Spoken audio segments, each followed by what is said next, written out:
จะมาสะพองเพื่อปากเสียกันนั่นเดี๋ยวฟังกันนายใส่หมอเขาเลย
เป็นบ่าวสาว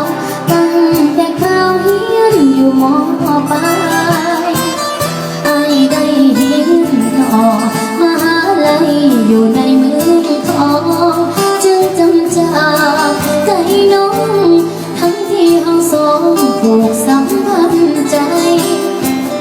คำมั่นสัญญา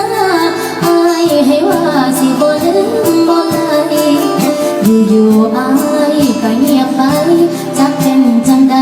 อายบ่ติดต่อเป็นจังใดเนาะอายคือบ่ติดต่อมาเนาะเป็นห่วงหลายเด้อายว่า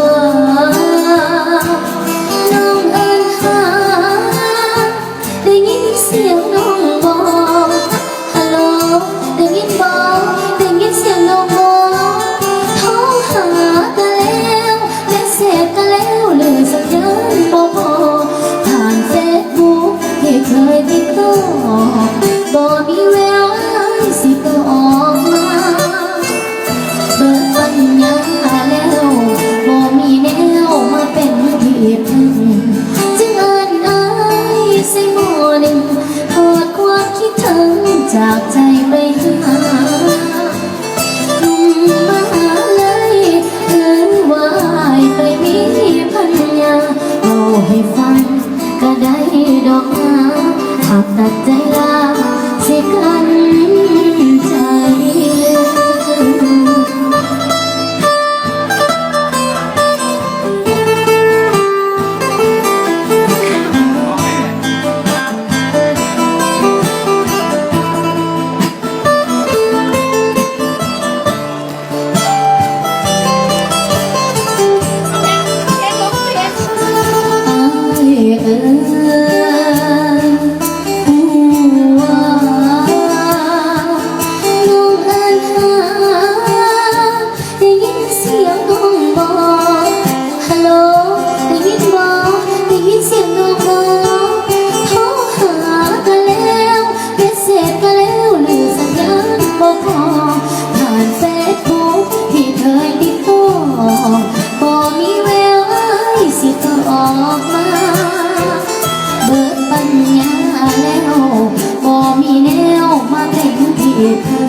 ตัดใจลาสิคันใจ